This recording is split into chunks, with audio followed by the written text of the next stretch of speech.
Welcome to R9 TV. మరిన్ని విషయాలు భక్తులకు తెలియజేయడానికి R9 టీవీ మీ ముందుకు వచ్చేసింది. దేశ విదేశాల్లో ఖ్యాతి గడించిన ఖైరతాబాద్ గణపతి ఈ ఏడాది సప్తముఖ మహాశక్తి గణపతిగా దర్శనమివ్వనున్నాడు. ఖైరతాబాద్ లో గణేష్ ఉత్సవాలు ప్రారంభించి 7 దశాబ్దాలు పూర్తయిన సందర్భంగా ఈ ఏడాది 70 అడుగుల మూర్తిని శిల్పులు సిద్ధం చేశారు.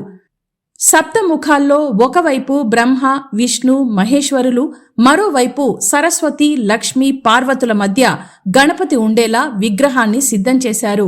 కోరిన వరాలు ఇచ్చే మహిమాన్విత ఖైరతాబాద్ గణపతి ఉత్సవ విశేషాలు. ప్రపంచ ఖ్యాతిని ఆర్జించిన ఖైరతాబాద్ గణేశుడు నేటి నుంచి సప్తముఖ మహాశక్తి గణపతిగా దర్శనం ఇవ్వనున్నాడు. ఖైరతాబాద్ గణపతి ఉత్సవాలను 1954లో ప్రారంభించారు.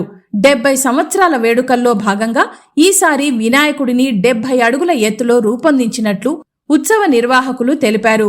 వినాయక చవితి రోజు నుంచి 11 రోజుల పాటు జరిగే ఉత్సవాల్లో సుమారు 25 లక్షల మంది భక్తులు గణపతిని దర్శించుకునేందుకు వీలుగా భారీ ఏర్పాట్లు చేస్తున్నట్లు వెల్లడించారు.